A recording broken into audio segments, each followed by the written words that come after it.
Salam alaikum mes précieux, vous avez été nombreux à me demander la recette de mkata sinia. Il existe plusieurs vidéos, mais bon, c'est pas grave. Hein. Donc pour réaliser la recette, il vous faudra 1 kg de riz basmati ou du riz Suriname que vous allez laver, le laisser tremper 3 jours. Vous changerez l'eau tous les soirs. 3 jours, c'est-à-dire si tu trempes vendredi, tu laisses vendredi, samedi, dimanche, ça fait 3 jours. Donc le dimanche, tu vas faire égoutter le riz et tu vas le mixer avec du lait de coco. Moi, 1 kg de riz, j'utilise 1 kg de coco râpé. Le coco râpé, tu vas le mixer avec de l'eau chaude pour extraire le lait de coco.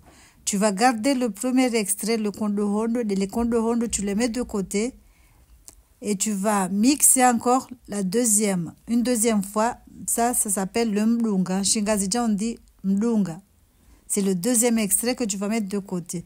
Tu vas commencer par prendre le premier extrait. C'est là où tu vas mixer. Moi, je mets 2 bols de coco plus 2 bols de riz. Donc, il faut avoir vraiment un robot bien costaud.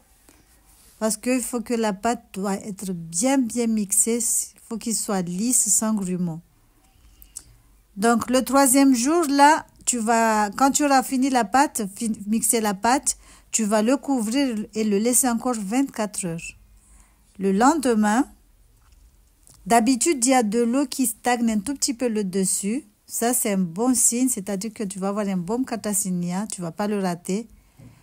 Donc, tu vas enlever l'eau qui stagne le dessus.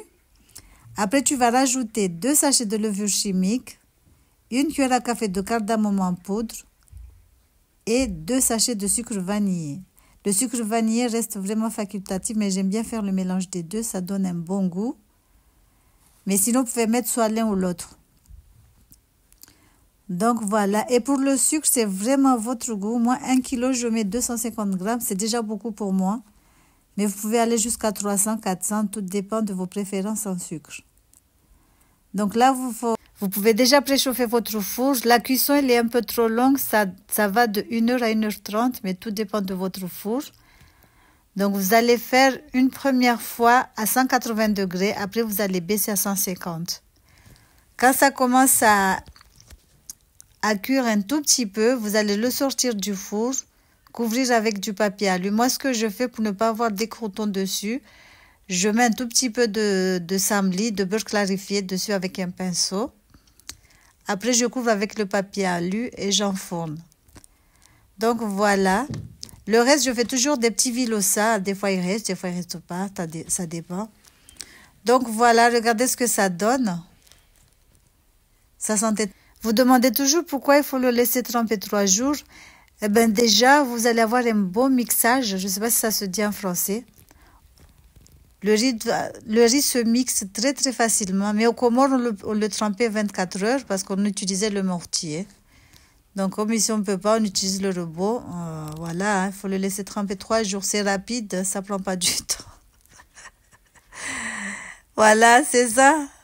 C'est vrai, les pâtisseries comoriennes prennent trop de temps, le temps de repos, la cuisson. On a toujours des cuissons trop longues, que ce soit les mkata sinia, mkata goudou, l'ihoho, tout ce qui va avec.